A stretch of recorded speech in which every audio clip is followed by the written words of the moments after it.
Welcome to City Cable Hathway news. ముందుగా ముఖ్యాంశాలు. 3 లక్షల కోట్లతో తెలంగాణ బడ్జెట్. శాసనసభలో బడ్జెట్ ప్రవేశపెట్టిన బట్టి విక్రమార్క.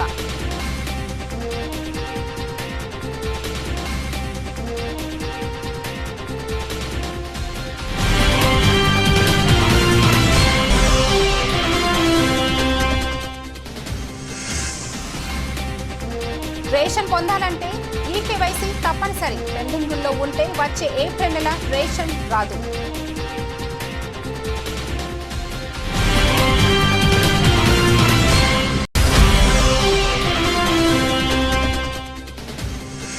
ఖనీలో సెంట్రల్ లైబ్రరీ నిర్మించాలి.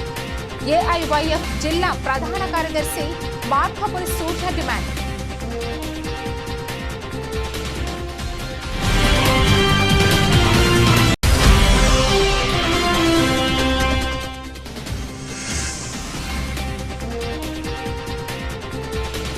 సిబ్బంది సమస్యల పరిష్కారంకే పోలీస్ దర్బార్ వెల్లడించిన police commissioner Amber Kishore.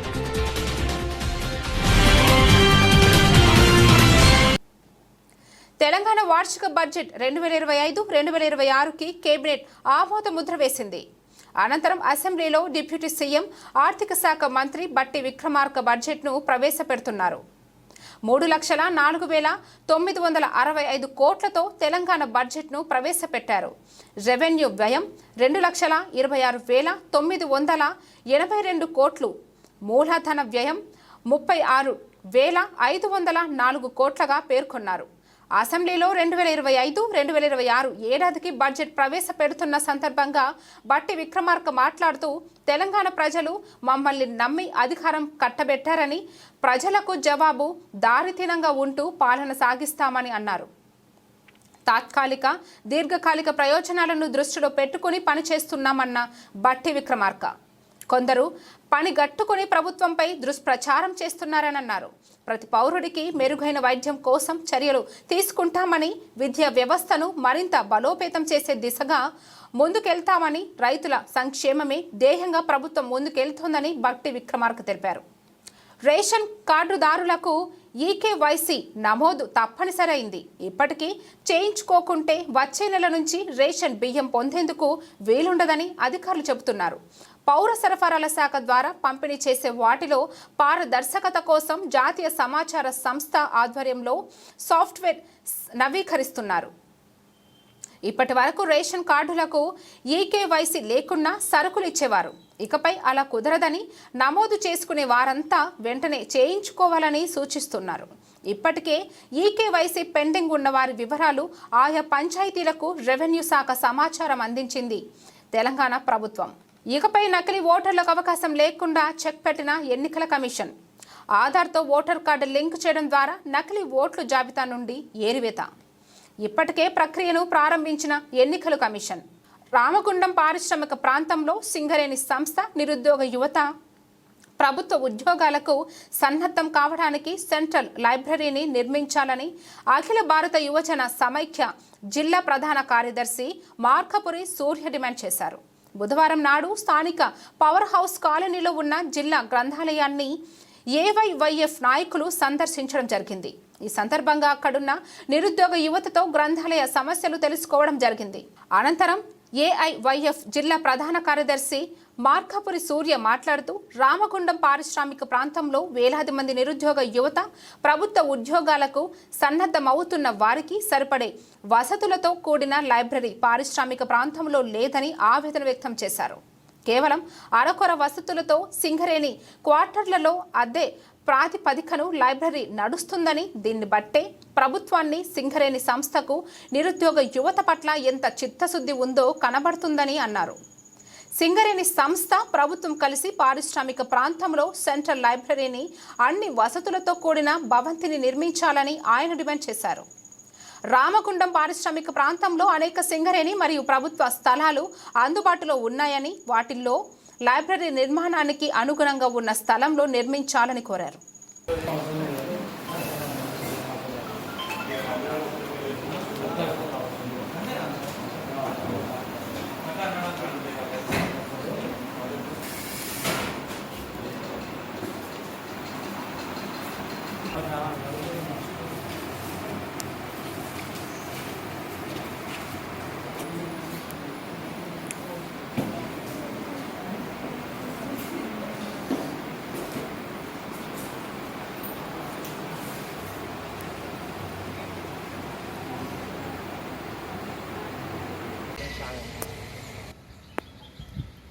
Ramagundam corporation పరిధిలో ఉన్నటువంటి గ్రంథాలయాన్ని సందర్శించడం కోసం ఈరోజు అఖిల భారత యువజన సమాఖ్యగా ఇక్కడికి రావడం జరిగింది.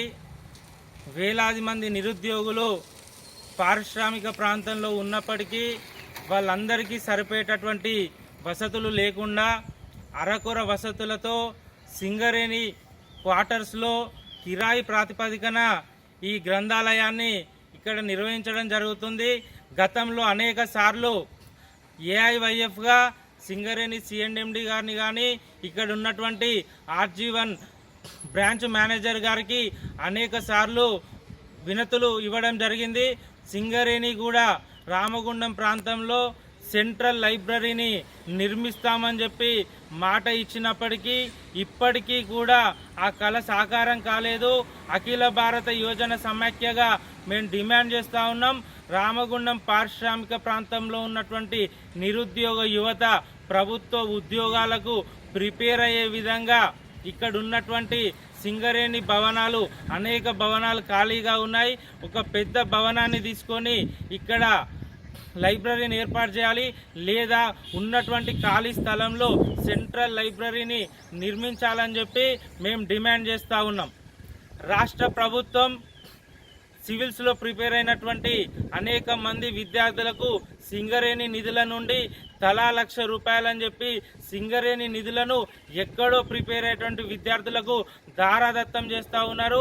కానీ పారిశ్రామిక ప్రాంతంలో సింగరేణి బాయిలో పనిచేస్తున్నటువంటి పిల్లల కోసం ఏర్పాట్లు చేయడంలో వాళ్ళు విఫలమవుతా ఉన్నారు. ఎక్కడో చదువుకునేటటువంటి విద్యార్థులకు డబ్బులు ఇచ్చినప్పుడు పారిశ్రామిక ప్రాంతంలో ప్రిపేర్ అయ్యేటువంటి విద్యార్థులకు ఎందుకు నిధులు ఖర్చు పెట్టరని చెప్పి మేము ప్రశ్నిస్తూ ఉన్నాం. వెంటనే సింగరేణి CSR నిధుల నుండి నిధులు మంజూరు చేసి గోదావరికని ప్రాంతంలో సెంట్రల్ లైబ్రరీని ఏర్పాటు చేయాలని చెప్పి, లేని పక్షంలో RG1 GM కార్యాలయాన్ని ముట్టడిస్తామని చెప్పి మేము హెచ్చరిస్తూ ఉన్నాం.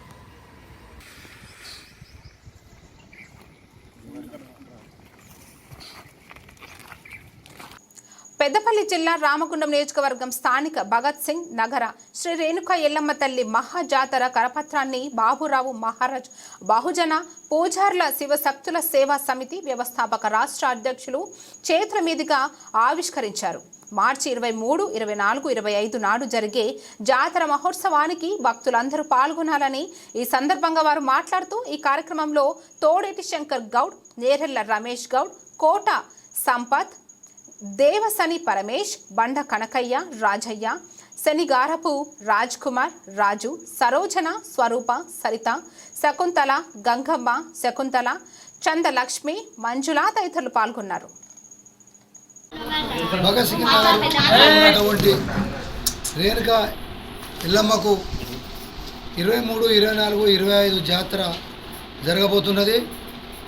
గోదావరి కనిలో ఉన్నటువంటి నియోజకవర్గం ప్రజలందరూ, పెద్దపల్లి జిల్లాలో ఉన్నటువంటి ప్రజలందరూ మరి తప్పకుండా ఈ యొక్క జాతరకు అందరూ హాజరు కావాలి. ఈ తల్లి దయ అందరి మీద ఉంటుంది. ఈ తల్లి మన అందరము కొలుసుకుంటేనే మనకు బాగుంటుందనే ఒక ఆలోచన కొద్దీ ఈ జాతరను విజయవంతం చేయాలనేది ఈ యొక్క సందర్భంగా తెలియజేస్తూ, మరి రేణుక ఎల్లవ తల్లి చరిత్ర ఇన్న వాళ్ళు తప్పకుండా ఈ తల్లి దగ్గరికి వచ్చి దర్శించుకుంటారు అనేది ఈ యొక్క సందర్భంగా తెలియజేస్తుంది. రామగుండం కమిషనరేట్ AR సిబ్బంది అధికారులకు రామగుండం కమిషనర్ అంబర్ కిషోర్ జూ ఆదేశాల మేరకు కమిషనరేట్ హెడ్ క్వార్టర్స్లో దర్బార్ కార్యక్రమం నిర్వహించారు. కార్యక్రమంకు సిపి హాజరై AR పోలీస్ అధికారులు సిబ్బందితో మాట్లాడి సమస్యలను, వినతిలను ఒక్కొక్కరిని అడిగి తెలుసుకుని సమస్యలను వెంటనే పరిష్కరించే విధముగా చూస్తామన్నారు. ఎలాంటి సమస్య ఉన్నా దర్బార్లో చెప్పడం, ఇబ్బందిగా ఉంటే ఆఫీస్కు వచ్చి నేరుగా కలిసి చెప్పవచ్చన్నారు.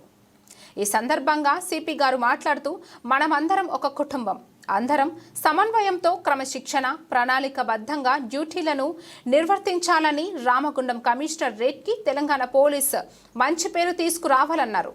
సిబ్బంది క్రమశిక్షణతో మంచి ప్రవర్తనతో విధులు నిర్వహిస్తున్నప్పుడు అధికారులు తమ వెంట ఉంటామన్నారు. సిబ్బందికి చేయవలసిన విధులు చేయకూడదని పనుల గురించి పలు సూచనలు ఆదేశాలు చేయడం జరిగింది. చెడు వ్యసనాలకు చెడు స్నేహాలకు అలవాటు పడి విధులలో నిర్లక్ష్యం వహించినట్లయితే పోలీసు శాఖ ప్రతిజ్ఞకి భంగం కలిగించే విధంగా ప్రవర్తించిన శాఖ పరమైన చర్య తీసుకోవడం జరుగుతుందన్నారు. పోలీసు శాఖ మరియు యూనిఫామ్ మీద గౌరవం ఉంటే చట్ట వ్యతిరేకమైన పనుల మీద ఆలోచన రాదన్నారు. ఆరోగ్యం పట్ల శ్రద్ధ ఉండాలి. క్రీడల పట్ల ఆసక్తి పెంచుకోండి. మానసిక శారీరక ఒత్తిడి నుండి దూరం కావచ్చన్నారు.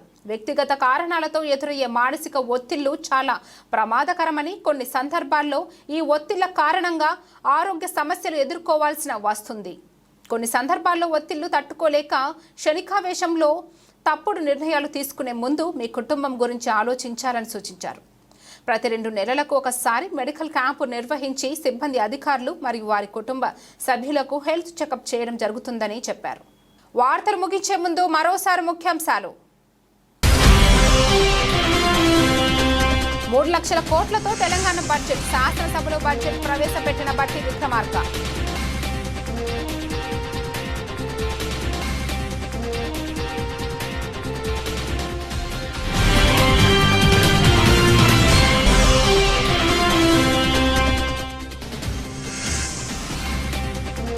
రేషన్ పొందాలంటే ఈకేవైసీ తప్పనిసరి. పెండింగుల్లో ఉంటే వచ్చే ఏప్రిల్ నెల రేషన్ రాదు.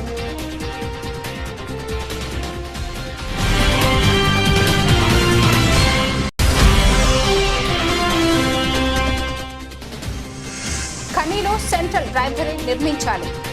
ఏఐవైఎఫ్ జిల్లా ప్రధాన కార్యదర్శి మార్కపురి సూర్య డిమాండ్.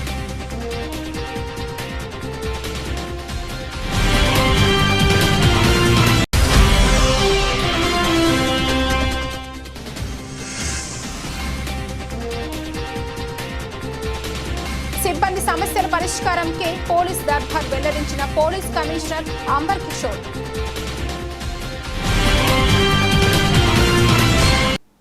ఇంతటితో ఈ వార్తలకు సమాప్తం. తిరిగి రేపటి వార్తల్లో మళ్ళీ కలుద్దాం. అంతవరకు సెలవు. అందరికీ నమస్తే.